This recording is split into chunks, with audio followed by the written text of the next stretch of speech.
Hello प्यारे बच्चों। तो बच्चों, आज हम फिर से एक बार मिले हैं करंट इलेक्ट्रिसिटी की मॉड्यूल डिस्कशन के लिए, जिसमें हम OE2 और SE2 एक्सरसाइज का डिस्कशन देखेंगे।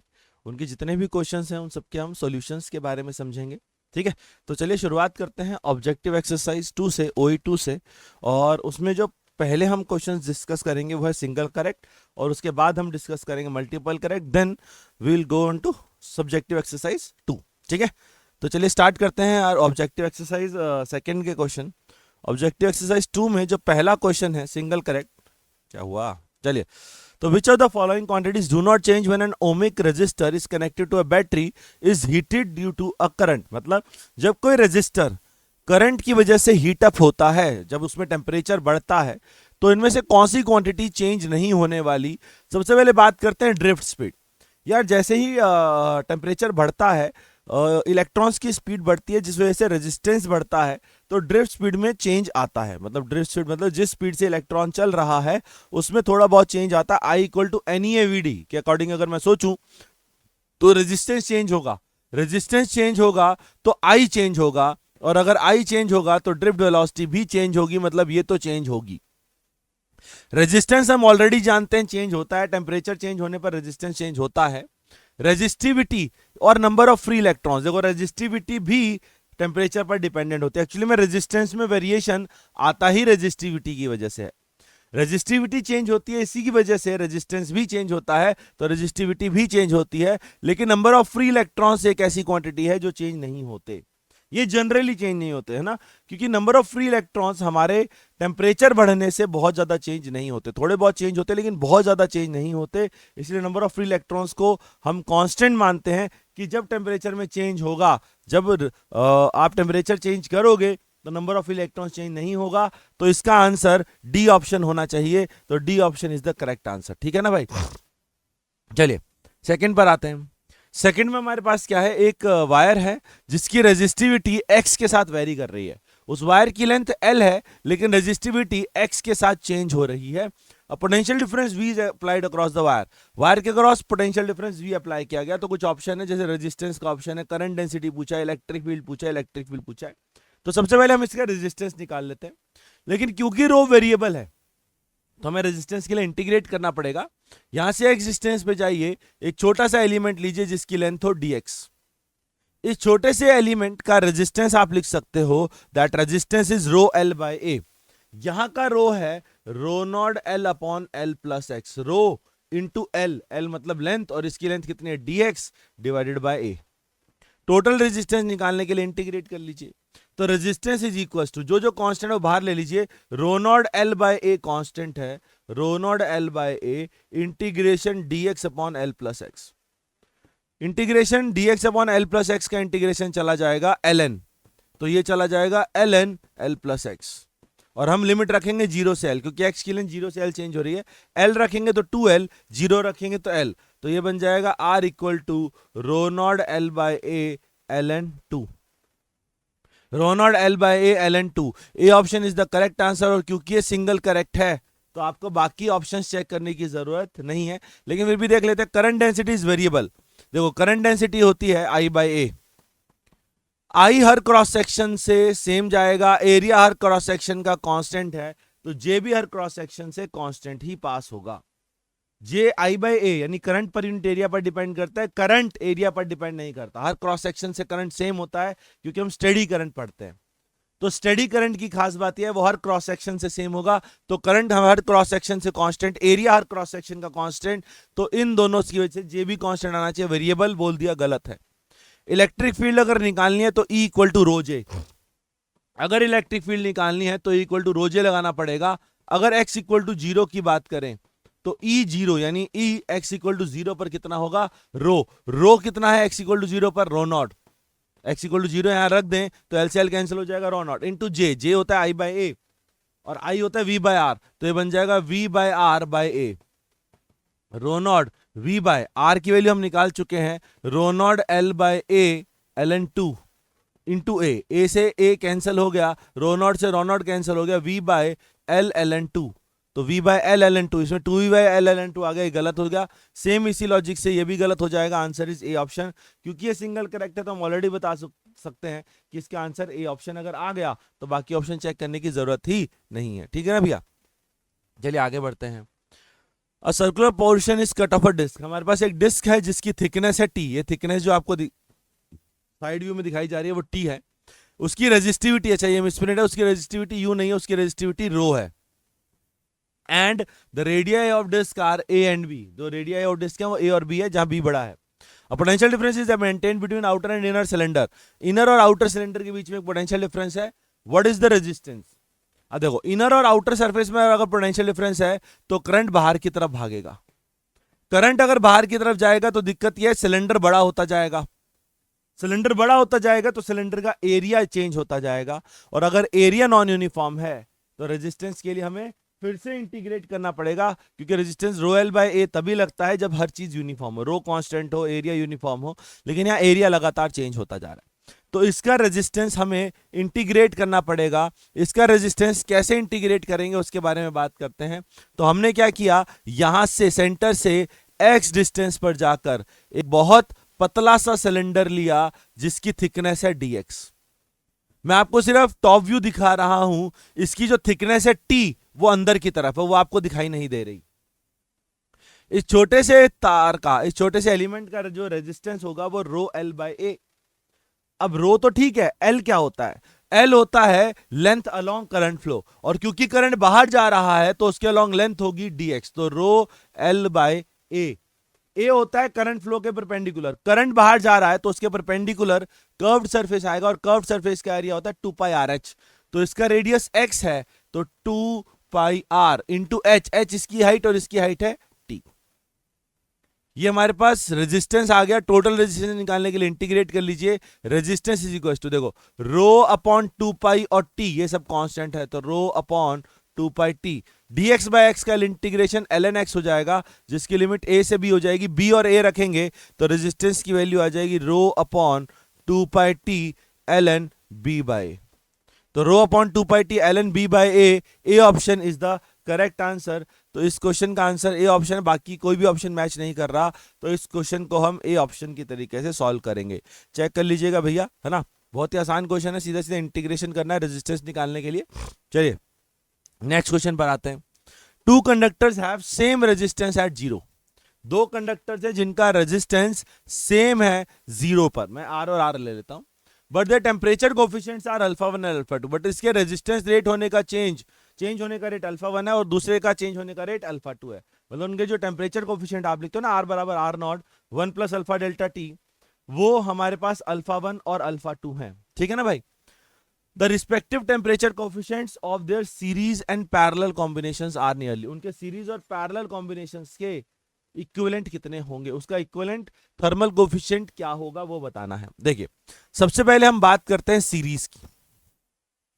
अगर मैं सीरीज कॉम्बिनेशन में बात कहूं तो जो मेरा आर इक्विवेलेंट होता है वो R1 प्लस R2 होता है, जिसकी वैल्यू सॉल्व करने पर 2R होगी। मतलब अगर मैं इनको रिप्लेस करूंगा तो मैं 2R से करूंगा और उसका अल्फा ले लेता हूं अल्फा इक्विवेलेंट।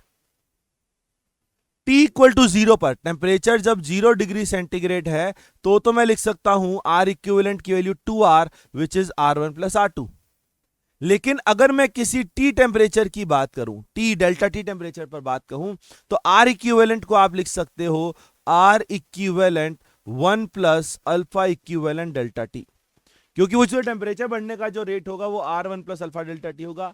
लेकिन क्योंकि वो R1 और R2 से बना है तो R1 का नया टेम्परेचर कितना होगा, R1 plus alpha 1 delta T plus R1 plus alpha 2 delta T। मतलब जो इक्विवेलेंट बढ़ने का रेट है और जो इंडिविजुअल बढ़ने का रेट है वो बराबर होना चाहिए भैया सम के अकॉर्डिंग।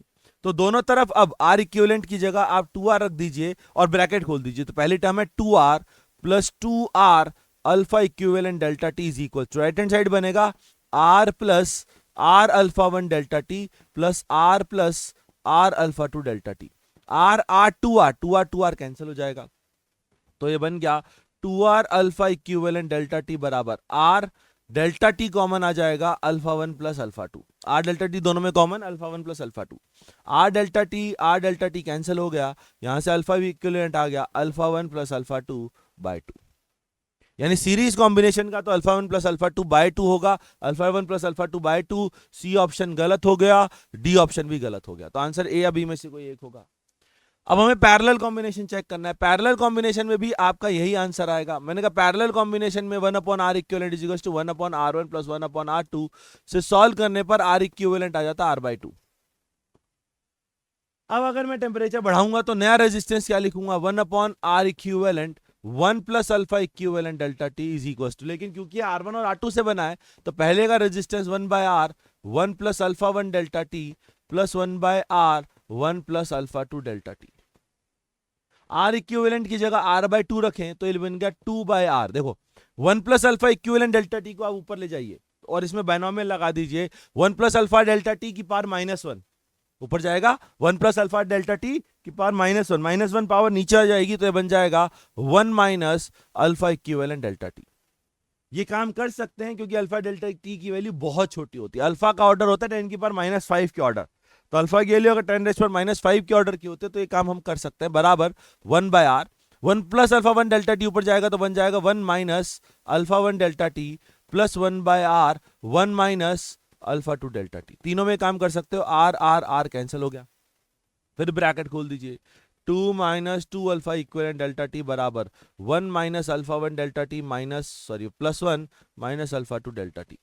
1 प्लस 1 2, 2 से 2 कैंसिल हो गया तो -2 alpha equivalent delta T is equal to minus delta T common आ गया, alpha 1 plus alpha 2। Minus delta T cancel हो गया, फिर अल्फा इक्विवेलेंट वही आ गया, अल्फा 1 प्लस अल्फा 2/2। मतलब अगर दोनों रेजिस्टेंस बराबर हैं, अगर दोनों रेजिस्टेंस सेम है तो चाहे सीरीज हो चाहे पैरेलल हो, उनका जो इक्विवेलेंट आता है वो अल्फा 1 प्लस अल्फा 2/2 आता है। और ये क्वेश्चन जेईई मेंस में 2-3 बार आ चुका है, तो इनका आंसर ए ऑप्शन हो जाएगा, क्योंकि दोनों में जो अल्फा इक्विवेलेंट है वो सेम आ रहा है, अल्फा 1 प्लस अल्फा 2/2।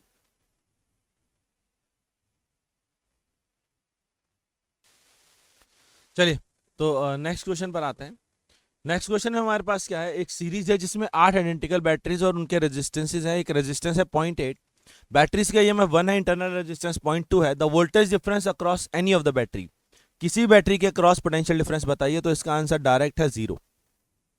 ये एक एंड रिजल्ट होता है जिसमें बताया जाता है कि अगर आइडेंटिकल बैटरीज ऐसे ऑर्डर में सीरीज में लगी हुई हैं तो उसमें हर बैटरी के क्रॉस पोटेंशियल डिफरेंस 0 आ जाता है, टर्मिनल वोल्टेज 0 आ जाता है। चलिए देखते हैं, हो सकता है कुछ बच्चों ने पढ़ा हो कुछ बच्चों ने नहीं पढ़ा हो। तो मान लीजिए एक ईएमएफ है, उसका इंटरनल रेजिस्टेंस R है, और मैं सेम इसी ऑर्डर में, ध्यान रखना ऑर्डर चेंज नहीं करना है, मतलब ओरिएंटेशन चेंज नहीं करना है, पहले नेगेटिव फिर positive negative positive negative positive, इसी ऑर्डर में चलते जाना है। मतलब आप कोई भी बैटरी उल्टी नहीं लगा सकते, ठीक है ना भाई, ये बैटरी उल्टी नहीं लगी, एज अ ओरिएंटेशन ये सीधी लगी है, पहले नेगेटिव आ रहा है फिर पॉजिटिव आ रहा है, ठीक है ना भाई। मान लीजिए मैंने ऐसे 7-8 बैटरीज ली और उनको सीरीज में लगा दिया। अब इसमें क्या होगा, आप किसी भी बैटरी के क्रॉस अगर पोटेंशियल डिफरेंस या टर्मिनल वोल्टेज निकालेंगे वो 0 आ जाएगा। कैसे 0 आ जाएगा, मान लीजिए इस पूरे सर्किट में आई करंट फ्लो हो रहा है, पूरे सर्किट में आई करंट है तो हर बैटरी से आई करंट पास होगा। अगर हम इसमें किरचॉफ वोल्टेज लॉ लिखें तो इसके क्रॉस पोटेंशियल डिफरेंस, यहां से यहां जाएंगे तो पोटेंशियल डिफरेंस आएगा E माइनस आई आर। पहली बैटरी के cross E minus I are तो हर बैटरी के cross E minus I are. तो अगर n बैटरीज है तो n बैटरीज के क्रॉस लिख सकता हूं NE minus NIR equal to 0, क्योंकि किरचॉफ वोल्टेज लॉ में क्या लिखोगे, E minus I R plus E minus I R plus E minus I R plus E minus I R, और ऐसे अगर n बैटरीज है तो NE minus NIR equal to 0, यानी कुल मिला के E is equal to I R, n और n कैंसिल हो जाएगा। तो अगर मैं एक बैटरी के क्रॉस टर्मिनल वोल्टेज पूछूं तो वो कितना आया था, E माइनस आई आर, और ये value E minus I are की कितनी है, 0, स्मॉल आर है।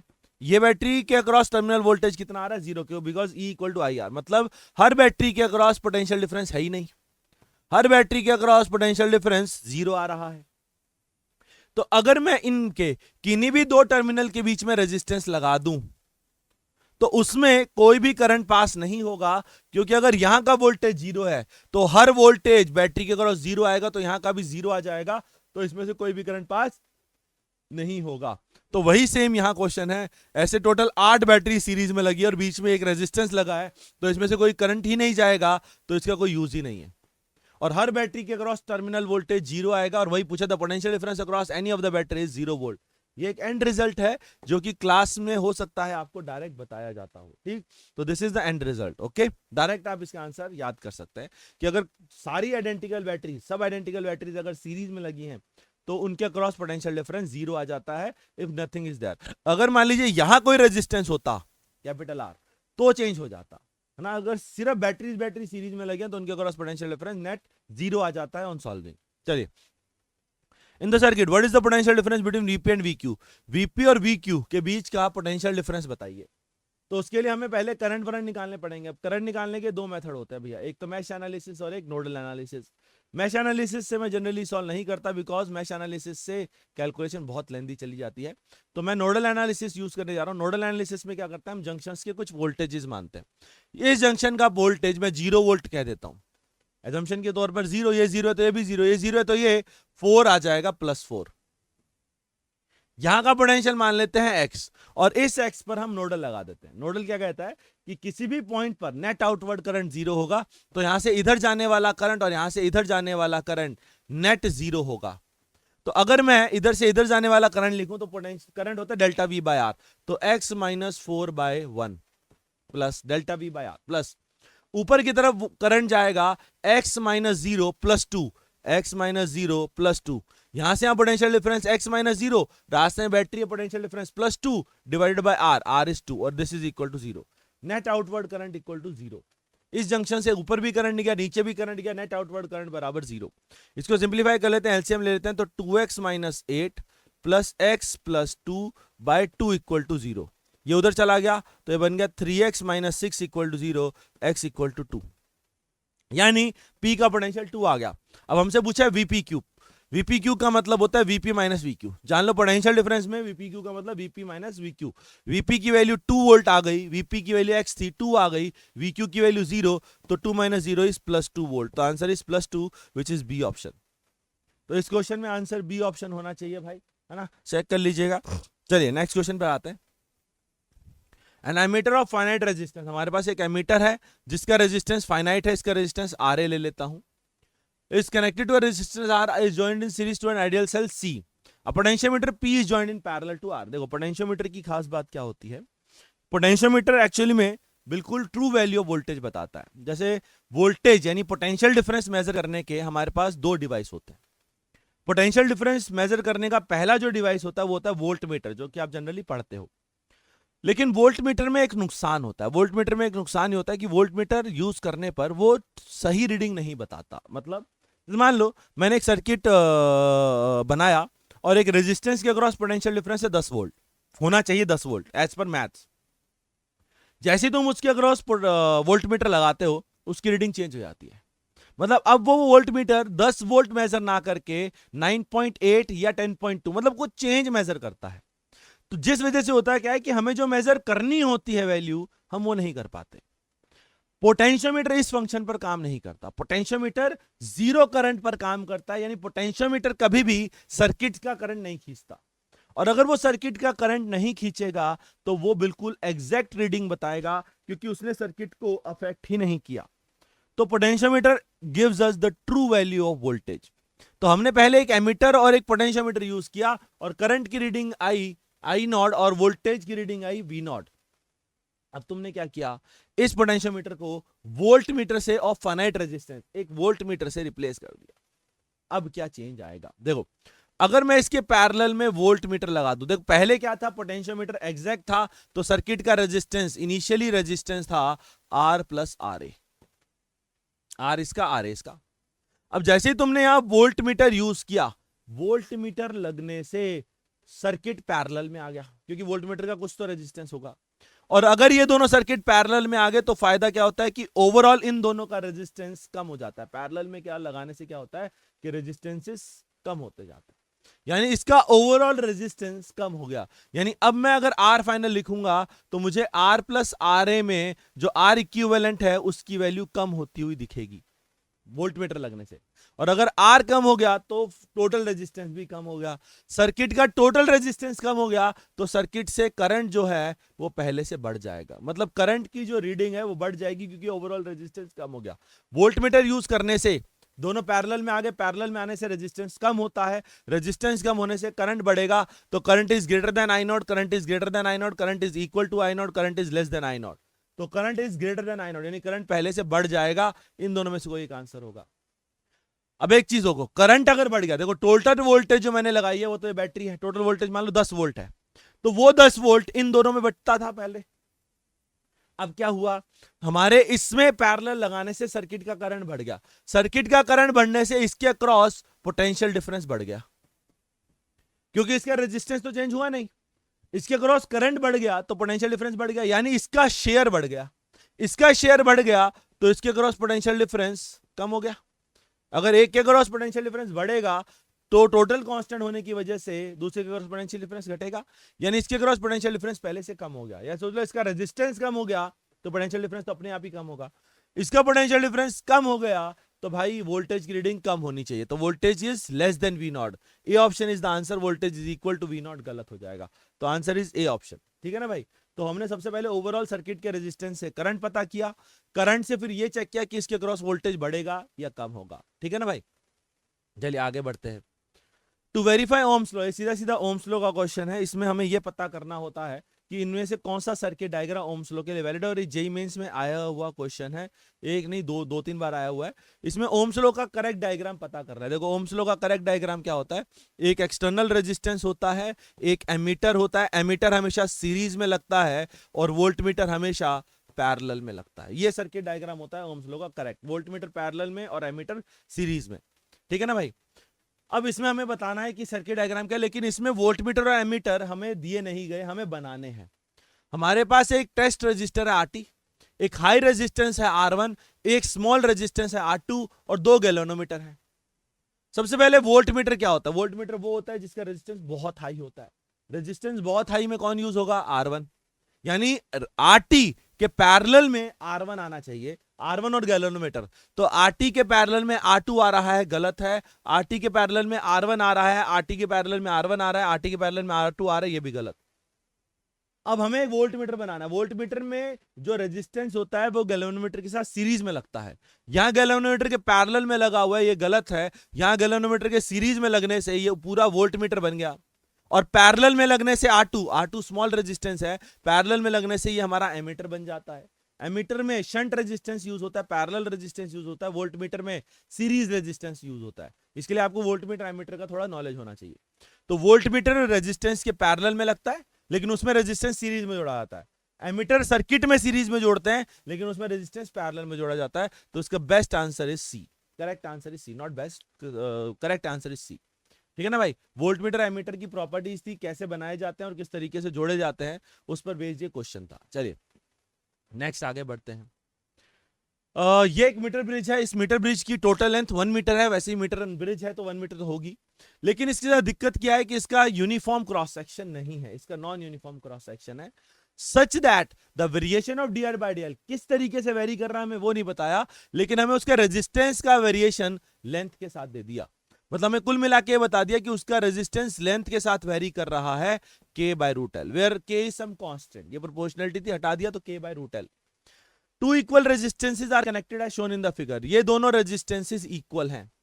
तो बताइए एपी की लेंथ कितनी होगी। देखो अगर ऊपर वाले दोनों रेजिस्टेंस बराबर हैं तो नीचे वाले भी दोनों रेजिस्टेंस बराबर होने चाहिए। मतलब अगर इसका रेजिस्टेंस R1 है तो इसका रेजिस्टेंस भी R1 होना चाहिए, because R1/R2 is equal to R3/R4।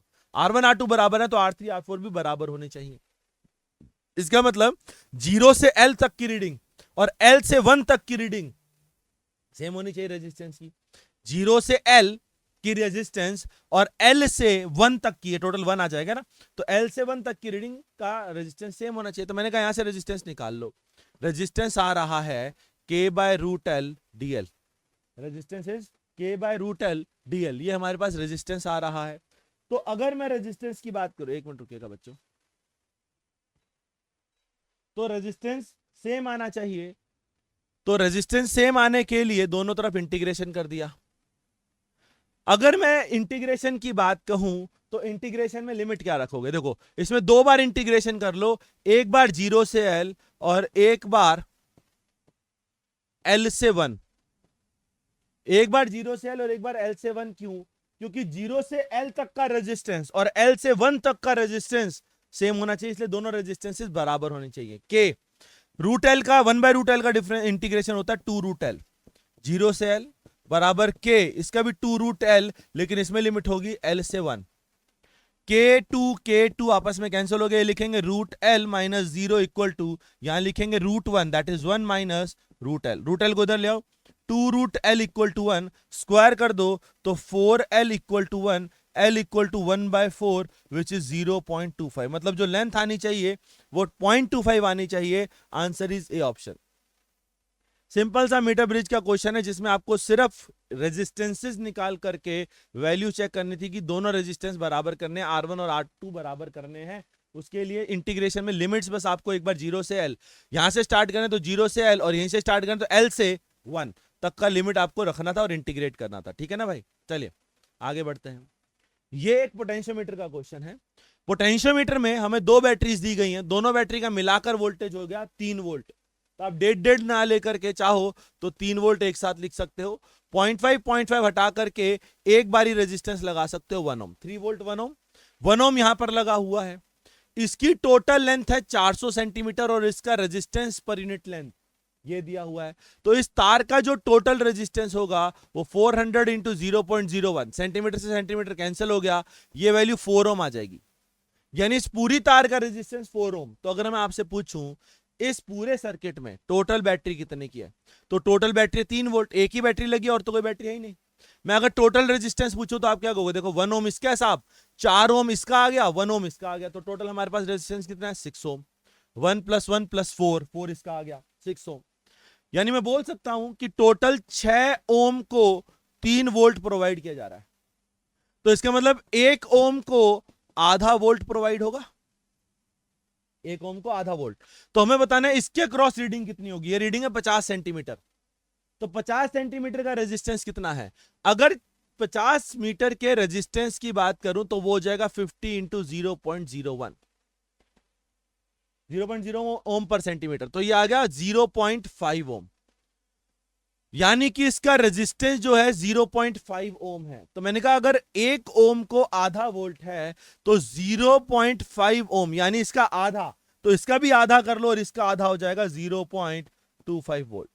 यानी इसके अक्रॉस पोटेंशियल डिफरेंस जो हमें प्रोवाइड होगा वो 0.25 वोल्ट का होगा। B option is the correct answer. Potentiometer के जितने भी क्वेश्चंस हैं वो सब यूनिटरी मेथड से बहुत आसान हो जाते हैं। कैसे? पहले मैंने क्या किया, टोटल बैटरी निकाली 3 वोल्ट, टोटल रेजिस्टेंस निकाला 6 ओम। तो मैंने कहा देखो टोटल 3 वोल्ट 6 ओम को मिल रहा है, तो 6 ओम को 3 वोल्ट, तो 1 ओम को 6 से डिवाइड मार दिया 0.5 वोल्ट। तो हमें जिसके अक्रॉस पोटेंशियल डिफरेंस निकालना है उसका रेजिस्टेंस देख लिया, उसका रेजिस्टेंस है 0.5 ओम। तो अगर 1 ओम को 0.5 वोल्ट तो आधे ओम को यानी आधा करने पर ये भी आधा हो जाएगा 0.25 वोल्ट। और हमसे वही पूछा है कि इसके अक्रॉस वोल्टेज बताइए, तो इसके across voltage is 0.25 volt. B option is the correct answer. ठीक, चलिए आगे बढ़ते हैं। इसी के साथ मल्टीपल करेक्ट क्वेश्चंस की शुरुआत हो गई है, एमसीक्यूज की शुरुआत हो गई है। तो इनमें अब हमें सारे ऑप्शंस देखने पड़ेंगे।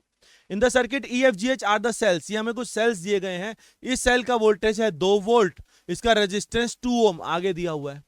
F का वोल्टेज है 1 वोल्ट और इसका रेजिस्टेंस 1 ओम आगे दिया हुआ है। इसका वोल्टेज 3 वोल्ट, इसका रेजिस्टेंस 3 ओम, और लास्ट वाले का 1 वोल्ट 1 ओम, 1 वोल्ट 1 ओम। हमसे क्या बोला गया है?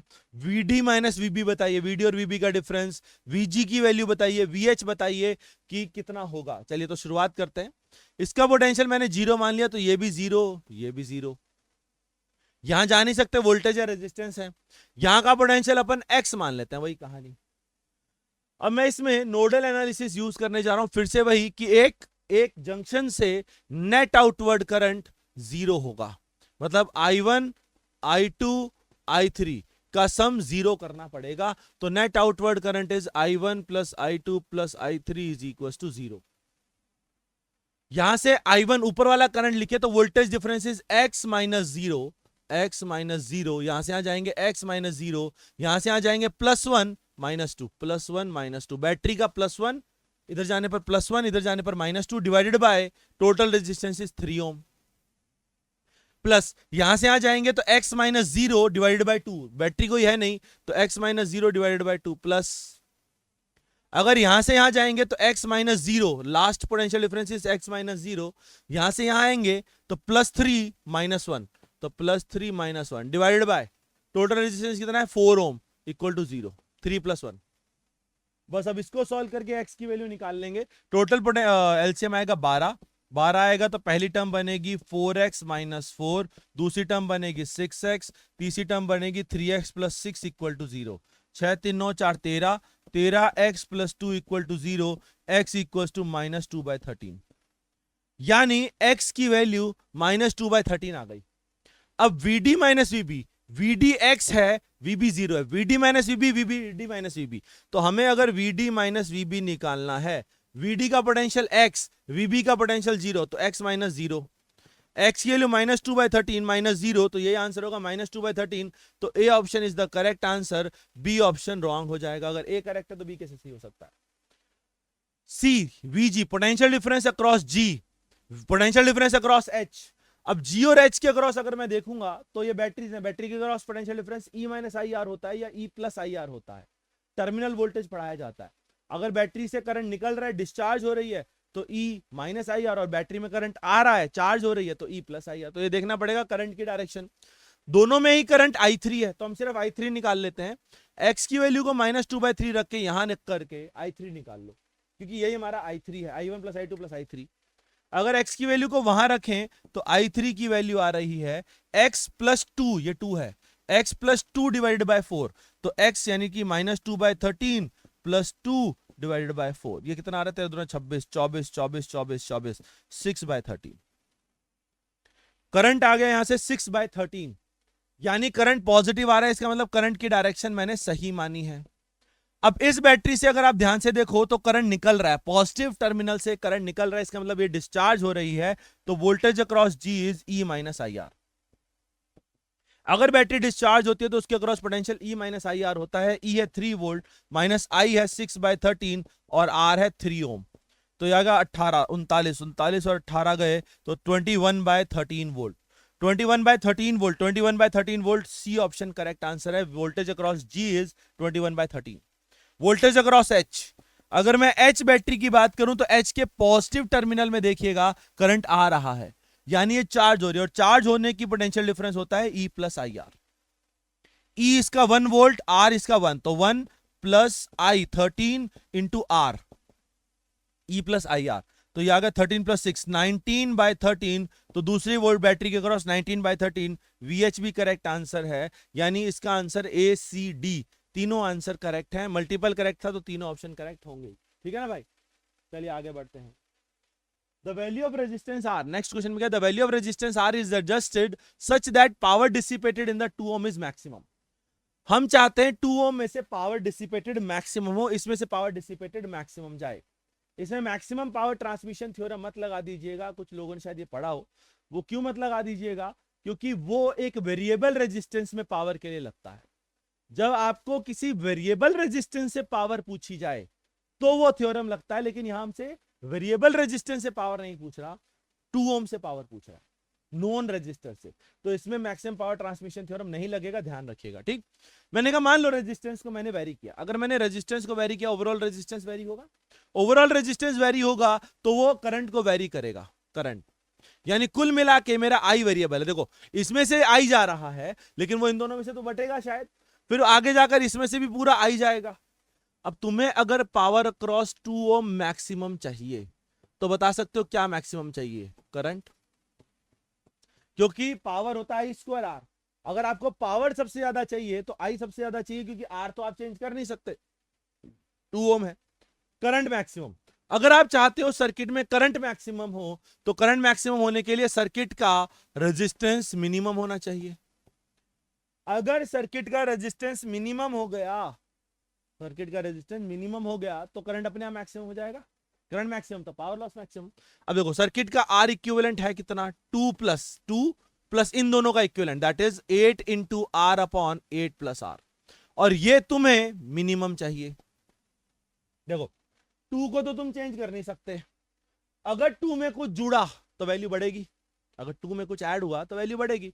अगर ये टर्म 0 हो जाए, अगर ये टर्म 0, अच्छा ये टर्म नेगेटिव नहीं हो सकती, क्यों, रेजिस्टेंस से नेगेटिव कैसे हो जाएंगे, लेकिन ये 0 हो सकते हैं। 0 कैसे हो सकते हैं, R0 ले लो सर, R0 तो डिनोमिनेटर भी 0, अरे डिनोमिनेटर 0 होगा तो भी कोई फायदा नहीं है, 8 है ना, 8 प्लस 0 इज 8, लेकिन अगर न्यूमिनेटर 0 हो गया तो 8 इंटू 0 इज 0, तो ओवरऑल रेजिस्टेंस 0 हो जाएगा। मतलब अगर R 0 हो जाए तो रेजिस्टेंस मिनिमम आएगा, अगर रेजिस्टेंस 0 हो जाए, और आना भी चाहिए, क्योंकि अगर रेजिस्टेंस 0 की बात करो मतलब ये तार बन गई, और अगर ये तार बन गई तो 8 ओम कोई काम का नहीं है, और अगर 8 ओम कोई काम का नहीं है तो सर्किट का रेजिस्टेंस मिनिमम ही तो हो गया 2 ओम, 2 ओम में कुछ जुड़ेगा ही नहीं।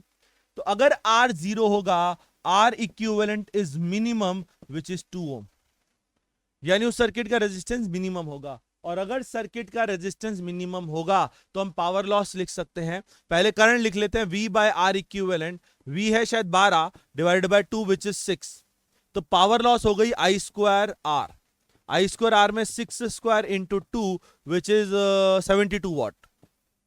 यानी सबसे पहले मिनिमम पावर होने के लिए, sorry not minimum, maximum power होने के लिए, मैक्सिमम करंट होने के लिए मिनिमम रेजिस्टेंस के लिए R0, यानी R0 A option is the correct, R 8 ohm गलत है। मैक्सिमम पावर ट्रांसमिशन थ्योरम मत लगा दीजिएगा। Power dissipated in 2 ohm is 72 watt, सही ऑप्शन है। Power dissipated in 2 ohm resistance is 8 watt, गलत आंसर है। तो आंसर इसका ए और सी हो जाएगा, A and C are the correct option. ठीक है भाई, किसी को डाउट है तो देख लीजिएगा। चलिए थोड़ा सा आगे बढ़ते हैं, नेक्स्ट क्वेश्चन पर आते हैं। नेक्स्ट क्वेश्चन हमारे पास क्या है, एक डायग्राम दिया हुआ है पावर वर्सेस करंट का, ये वेरिएशन बताया है पावर वर्सेस करंट का वेरिएबल रेजिस्टेंस आर से। इसमें हम कर क्या रहे हैं, आर को वेरी करा रहे हैं। आर को अगर वेरी कराएंगे तो सर्किट का रेजिस्टेंस वेरी होगा, सर्किट का रेजिस्टेंस वेरी होगा तो करंट वेरी होगा, करंट वेरी होगा तो पावर लॉस वेरी करेगा। ये पावर लॉस का ग्राफ है करंट के साथ। देखो एक पर्टिकुलर करंट यानी 5 एम्पियर के कॉरेस्पॉन्डिंग आप देख पा रहे हो पावर लॉस मैक्सिमम है। इसमें मैक्सिमम पावर ट्रांसमिशन थ्योरम लगा सकते हो, पावर लॉस मैक्सिमम तब होता है जब variable resistance is equal to circuit का रेजिस्टेंस। जब वेरिएबल रेजिस्टेंस इंटरनल रेजिस्टेंस के बराबर होता है तो पावर लॉस मैक्सिमम आता है। तो पावर लॉस तब मैक्सिमम होगा जब आर और आर बराबर होंगे। उस केस में करंट कितना होगा, करंट होगा E upon R plus R which is E upon 2R, क्योंकि R को स्मॉल r लिख सकते हैं, एक्सटर्नल रेजिस्टेंस को इंटरनल रेजिस्टेंस के बराबर लिख सकते हैं उस इंस्टेंट पर मैक्सिमम करंट के केस में। और वो मैक्सिमम करंट क्वेश्चन में कितना है, 5। अच्छा पहली कंडीशन। दूसरी कंडीशन, उस इंस्टेंट पर आप पावर लॉस क्या लिख सकते हो, I स्क्वायर आर लिख सकते हो। आई कितना है, 5 एम्पियर, तो 5 into 5 into resistance small R है, और ये power loss according to the question 5 watt है। पावर लॉस भी 5 है, करंट भी 5 है, तो आई स्क्वायर आर बराबर power 5। Power loss maximum I square small R, क्योंकि रेजिस्टेंस की वैल्यू स्मॉल आर के बराबर है, तो आई स्क्वायर आर बराबर 5। यहां से हमें आर की वैल्यू मिल जाएगी 1/5, 5 से 5 कैंसिल हो गया, आर की वैल्यू 1/5 विच इज 0.2 ओम, यानी internal resistance of the battery 0.2 ओम। 0.2 ओम को यहां रख दो तो ईएमएफ आ जाता है। ईएमएफ कितना आएगा, R.2 0.4 इंटू 5 इज 2 वोल्ट, तो ईएमएफ 2 वोल्ट आ जाएगा। The EMF of the battery is 2 volt. The resistance at which power is 5 what, 5 volt power के लिए रेजिस्टेंस कितना होना चाहिए, 0.2 ओम, क्योंकि वो इंटरनल रेजिस्टेंस के बराबर होना चाहिए। इसने बोला 2.5 ओम, ये ऑप्शन गलत हो जाएगा, तो ए बी आंसर है, सी गलत हो गया। At I equal to 2 ampere power is, जब करंट 2 एम्पियर है, देखो जब करंट 2 एम्पियर है तो पावर लॉस मैक्सिमम तो नहीं है, यानी रेजिस्टेंस की वैल्यू अननोन होगी। उस इंस्टेंट पर जब करंट की वैल्यू 2 एम्पियर होगी, हम करंट लिख सकते हैं E upon R plus R which is 2 upon 0.2 plus capital R. यहां से कैपिटल आर की वैल्यू सॉल्व करने पर 0.8 आ जाएगी। अगर कैपिटल आर 0.8 आ जाएगा तो power loss is I square R, I is 2 और आर इज 0.8, 2 दूनी 4, 3.2 वॉट। इसने कितना बोला है, 3.2 वॉट। आई स्क्वायर आर मतलब सीधा सीधा मैक्सिमम पावर ट्रांसमिशन थ्योरम का क्वेश्चन है, जिसमें आपको थोड़ा बहुत एंड रिजल्ट पता होना चाहिए। तो answer is A, B and D, ये तीनों ऑप्शन करेक्ट हैं। ये चेक कर लीजिएगा भैया कि किस तरीके से हमने क्वेश्चन को सॉल्व किया by using power maximum power transmission theorem. कब पावर मैक्सिमम होगी और कब नहीं होगी ये हमने बात की, ठीक। चलिए नेक्स्ट मल्टीपल करेक्ट पर चलते हैं। वाह, ठीक।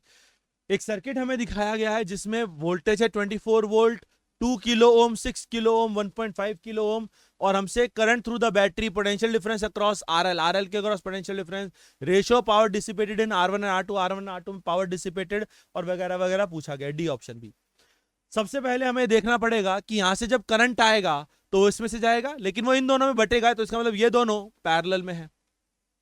ये दोनों अगर पैरेलल में है तो मैं इन दोनों को हटाकर एक रेजिस्टेंस लगा सकता हूं, R equivalent is R1 into R2 upon R1 plus R2। ये सॉल्व करने पर 6/5 दैट इज 1.2 किलो ओम आ जाएगा। मतलब कुल मिला के आप सर्किट को ब्रेक कर सकते हो 2 kilo ohm and 1.2 kilo ohm, और उसके क्रॉस बैटरी लगी है 24 वोल्ट की।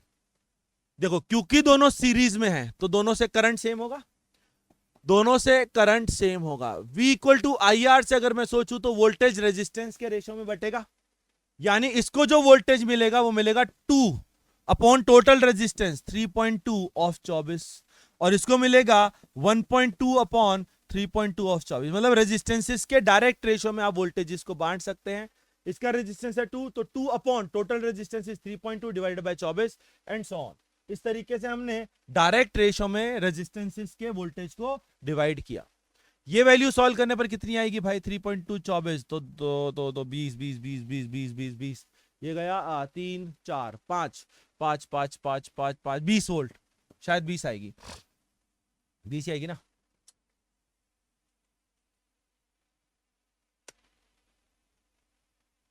बीस आएगी क्या? 20 4 से गया तो ये 5 और एक 8, 5 से 15 आएगी, सॉरी नॉट 20 20 15 आएगा। इसका सॉल्व करने पर वैल्यू 15 वोल्ट आ रहा है मेरे हिसाब से, तो भाई 15 वोल्ट। इसका सॉल्व करने पर 1.2 3.2 गया 3 8 3 3 9 9 वोल्ट, ये 9 वोल्ट आएगा। मतलब इसको 9 वोल्ट मिला और उसको 15 वोल्ट मिला। मतलब मैं बोल सकता हूं यहां पर वोल्टेज 15 वोल्ट है और यहां पर वोल्टेज 9 वोल्ट है, वो और ये सेम है। तो वो डायग्राम को वापस इसमें कन्वर्ट करेंगे, वोल्टेज सेम रहेंगे, इसके क्रॉस 15, इनके दोनों के क्रॉस 9 और 9, क्योंकि दोनों पैरेलल में है। The current through the batteries, अच्छा करंट भी निकालना है तो करंट निकाल लेते हैं। करंट होता है V बाय R, V है 24 डिवाइडेड बाय टोटल रेजिस्टेंस है 3.2 किलो ओम, तो 3.2 इंटू 10 की पावर 3। ये अगर मैं सॉल्व करूं तो 4 से कट होगा, 4 से कट होगा तो 6 डिवाइडेड बाय, सॉरी 8 से कट हो जाएगा, 3 डिवाइडेड बाय 4, तो 30 डिवाइडेड बाय 4 इंटू 10 की पावर -3। तो यहां से करंट आ रहा है 7.5 मिली एम्पियर। ये 7.5 बन गया, मिली में चला गया तो 7.5 मिली एम्पियर। अरे ये ऑप्शन बिल्कुल मैच हो गया, 7.5 milli ampere. The current through the battery 7.5। The potential difference across RL is 18 volt, हमारा 9 वोल्ट आ रहा है तो ये ऑप्शन गलत हो गया। Potential difference is 9 volt not 18 volt, है ना, आधा है 9 volt. The ratio of power dissipated in R1 और R2, R1 और R2 में पावर डिसिपेटेड बताइए, तो पावर हम I2R से नहीं लिखेंगे, हम V2/R से लिखेंगे, क्योंकि हमें V पता है इनके क्रॉस। तो power across R1 is V2 which is 15 का square divided by R1, R1 is 2 kilo. Power across R2 is 9 का whole square divided by 6 kilo ohm, दोनों को डिवाइड कर दीजिए तो रेशो हमारे पास आ गया power across R1 upon power across R2 का रेशो कितना आ रहा है भाई? 15 का square into 6, 15 into 15 into 6 divided by, नीचे बन रहा है 9 इंटू 9 इंटू 2। बस अब इसको सॉल्व कर लीजिए यार, 2 3 3 3 3 कैंसिल हो गया, 3 से ये 5 गया और ये 3 गया, ये 5 गया, तो रेशो इज 25/3। पावर का रेशो P1/P2 इज 25/3, ये रेशो आ रहा है। इसने कितना बोला है? The ratio power dissipated in R1 and R2 is 3। ये तो भाई मेरे हिसाब से तो गलत लग रहा है भाई, ठीक है ना भाई, सी ऑप्शन इनकरेक्ट है, C option is not the answer, और आंसर है भी नहीं। If R1 and R2 are interchange, comma या कॉमा आएगा, magnitude of the power dissipated in RL will decrease by factor of 9। अगर हम R1 और R2 को इंटरचेंज कर दें तो इसकी पावर 9 के फैक्टर से डिक्रीज हो जाएगी, ठीक है। अगर मैं RL के अक्रॉस इनिशियल पावर देखूं तो 9 का whole square divided by RL बोल सकता हूं। RL इसकी वैल्यू इसलिए नहीं लिख रहा क्योंकि हमें तो सिर्फ पावर फैक्टर का डिक्रीज देखना है, यानी ये है 81/RL, ठीक। अगर मैंने R1 और R2 को इंटरचेंज कर दिया तो नया सर्किट क्या बनेगा? 24 वोल्ट ऊपर चला जाएगा 6 किलो ओम, नीचे आ जाएगा 2 किलो ओम और इसके पैरेलल में आ जाएगा 1.5 किलो। अब मुझे नीचे वाले के क्रॉस पावर चाहिए, तो फिर मैंने कहा इन दोनों को एक बना लीजिए, दोनों सॉरी 6 किलो ओम, नीचे वाले का लिखोगे R1 into R2 upon R1 plus R2, ये कैंसिल हो जाएगा, 5 से कैंसिल हो जाएगा, तो 6 डिवाइडेड बाय 7, नीचे वाले का रेजिस्टेंस 6/7 किलो ओम आएगा और बैटरी है 24 वोल्ट। मैंने कहा अच्छा अब इसके अक्रॉस पोटेंशियल डिफरेंस बताइए, तो मैंने क्या कहा था, पोटेंशियल डिफरेंस रेजिस्टेंस के डायरेक्ट रेशियो में मिलेगा, तो इसको मिलेगा 6/7 upon total resistance is 6 plus 6/7 into 24, total voltage का ये रेशियो इसको मिलेगा विच इज 6/7 अपॉन नीचे बनेगा 7 42 48/7 इंटू 24, ये वैल्यू आ गई 7 से 7 के 1/8 यानी 3 वोल्ट। जो अब पोटेंशियल डिफरेंस होगा वो इसके क्रॉस 3 वोल्ट आ जाएगा, इसके क्रॉस 3 वोल्ट मतलब इसके क्रॉस 3 वोल्ट, तो जो नई पावर होगी वो 3 वोल्ट के कॉरेस्पॉन्डिंग आएगी, तो नई पावर अक्रॉस RL इज 3 का square divided by RL which is 9 upon RL। तो चेक कर लीजिए, पहले 81 अपॉन RL था, अब 9 अपॉन RL है, यानी पावर में डिक्रीज आया है 1/9 के फैक्टर का। तो इसने यही बोला है if R1 and R2 are interchange, magnitude of power dissipated in RL will decrease by a factor of 9। बात सही है, पहले 81/RL था, अब 9/RL है, यानी 1/9 का डिक्रीज आया है, तो डी ऑप्शन इज करेक्ट। तो इसका आंसर ए एंड डी हो जाएगा, मल्टीपल करेक्ट है तो 2 ऑप्शन करेक्ट हो सकते हैं। नेक्स्ट क्वेश्चन पर आते हैं। ये एक पोटेंशियोमीटर का एक्सपेरिमेंट है जो कि मैं आपसे बात कर रहा था। एक पोटेंशियोमीटर एक्सपेरिमेंट में जो बैटरी है वो 20 वोल्ट की है और उसका इंटरनल रेजिस्टेंस है 5 ओम, सॉरी 20 वोल्ट 5 ओम, ठीक। उसके बाद क्या, एक रेजिस्टेंस बॉक्स सीरीज में है और उस रेजिस्टेंस बॉक्स का रेजिस्टेंस आप 120 ओम से 170 ओम वेरी करा सकते हो। 120 कम है और 170 ज्यादा है, तो 120 से 170 के बीच में वेरी करा सकते हो। इसको एक पोटेंशियोमीटर वायर से जोड़ा, उस पोटेंशियोमीटर वायर का जो रेजिस्टेंस है वो है 75 ओम। तो बताइए इस पोटेंशियोमीटर वायर से आप पोटेंशियल डिफरेंस, इनमें से कौन सा पोटेंशियल डिफरेंस मेजर कर सकते हो, ठीक। तो अगर मैं इस पोटेंशियोमीटर से पोटेंशियल डिफरेंस मेजर करना चाहता हूं, तो सबसे पहली बात तो आप ये सोच के बताइए कि पोटेंशियल डिफरेंस कौन मेजर करवाता है। पोटेंशियोमीटर में पोटेंशियल डिफरेंस बैटरी के क्रॉस यूज होता है, रेजिस्टेंस के क्रॉस यूज होता है, रेजिस्टेंस बॉक्स के क्रॉस या पोटेंशियोमीटर वायर के क्रॉस। हम किसके क्रॉस पोटेंशियल डिफरेंस को मेजर करते हैं, किसके क्रॉस गैल्वेनोमीटर का यूज किया जाता है। वो जो जॉकी होते हैं ना, जॉकी गैल्वेनोमीटर, तो जॉकी गैल्वेनोमीटर का यूज इस वायर के क्रॉस किया जाता है। मतलब मैं जो भी वोल्टेज मेजर करूंगा वो इस तार के क्रॉस करूंगा। तो अगर मैं ये पता कर लूं कि इस तार के अक्रॉस ज्यादा से ज्यादा पोटेंशियल डिफरेंस कितना है, मैक्सिमम पोटेंशियल डिफरेंस कितना है, मैं उससे ज्यादा मेजर कभी नहीं कर पाऊंगा। सर उससे कम कर पाओगे, उससे कम तो कर ही सकते हैं। जैसे मान लो इसके क्रॉस पोटेंशियल डिफरेंस अगर टोटल 10 वोल्ट का है तो मैं 0 से 10 कुछ भी कर सकता हूं ना भाई। कैसे, यहीं का यहीं हो जाऊंगा तो 0 1 2 3 4 5 6 7 8 इस तरीके से मैं मेजर कर लूंगा। मतलब मैं अगर पोटेंशियल डिफरेंस 10 ले रहा हूं वायर के क्रॉस, अगर पोटेंशियल डिफरेंस वायर के क्रॉस 10 है तो आप सिर्फ 10 थोड़ी मेजर कर सकते हो, 0 से 10 कुछ भी मेजर कर सकते हो ना भाई। 0 से 10 कुछ भी मेजर कर सकते हो, क्योंकि अगर आप वहीं के वहीं हो तो 0, थोड़ा आगे आगे बढ़ोगे तो पोटेंशियल डिफरेंस बढ़ता जाएगा, तो 0 से 10 सब कुछ मेजर हो जाएगा। लेकिन 0 तो है ही, 0 तो मिनिमम है, मैक्सिमम 10 है, 12 है, 5 है, वो तो निकालना पड़ेगा, क्योंकि हम मैक्सिमम से ज्यादा नहीं कर सकते। मतलब मैं ये चाहता हूं कि मुझे इसके अक्रॉस मैक्सिमम वोल्टेज मिल जाए, जो ज्यादा से ज्यादा वोल्टेज हो सकता है, क्योंकि उससे ज्यादा वोल्टेज मैं मेजर कर नहीं पाऊंगा। उससे कम कर सकता हूं, 0 कर सकता हूं, लेकिन ज्यादा नहीं कर सकता। अच्छा, इसके अक्रॉस पोटेंशियल डिफरेंस ज्यादा से ज्यादा कब होगा, जब सर्किट में करंट ज्यादा से ज्यादा हो। और सर्किट में करंट ज्यादा से ज्यादा कब होगा, जब सर्किट का रेजिस्टेंस कम से कम हो। और सर्किट का रेजिस्टेंस कम से कम कब होगा, ये चेंज हो नहीं सकता, ये चेंज हो नहीं सकता, जब इसका रेजिस्टेंस कम से कम हो। तो जब इसका रेजिस्टेंस कम से कम होगा तो करंट ज्यादा से ज्यादा, करंट ज्यादा से ज्यादा तो पोटेंशियल डिफरेंस भी ज्यादा से ज्यादा, उससे ज्यादा वोल्टेज मेजर नहीं हो पाएगा। तो मैंने कहा करंट की मैक्सिमम वैल्यू बताइए, तो करंट की maximum value is V by R, V is 20 divided by R is 5 plus 75, 5 plus 75, ये तो आप चेंज कर नहीं सकते, इसका 120 लेना पड़ेगा। क्योंकि करंट कम से कम, सॉरी मैं ज्यादा से ज्यादा, रेजिस्टेंस कम से कम, तो ये आ गया 200 1/10।